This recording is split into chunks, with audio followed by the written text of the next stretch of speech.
I'm Alex with Fairly Honest Off-Road, and I want to point out some weak points on my 2020 Alcom Stealth trailer. Love the trailer. Bought this from Dayspring Auto in Gresham, but here's our issue.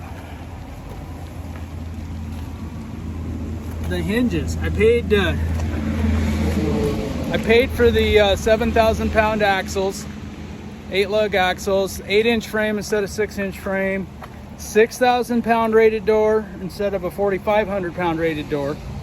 But they're put the same hinges on the 6,000 pound rated door as they do the 4,500 pound rated door. So what I did is got some 2-inch by 3/4 inch flat bar aluminum, and we made these new hinges that basically go on just like that instead of this little flimsy thing, little joke of a flat bar that Alcom seems to think that is a 6,000 pound rated hinge. Well, technically 1,500 pound rated, since there's 4 of them. But it's a very known issue.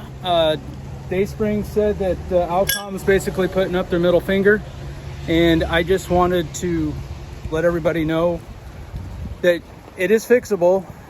You just gotta do it yourself, because they're still putting the same exact hinge on the brand new 2022s.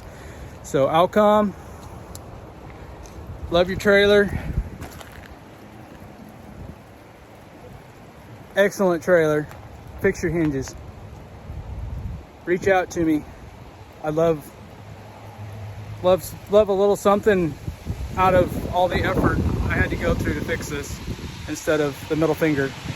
So please share, send it around. Anybody that has one of these trailers, you want to do this. There you go. You want to build these new hinges because you're going to bend your door. We had a two-door Jeep similar to that one, broke that hinge. So no more than 3,000 pounds on that door at the time that broke. 6,000 pound door. I mean, not too hard. Anyways, that's the rant. Peace out. Hope you're having a good day.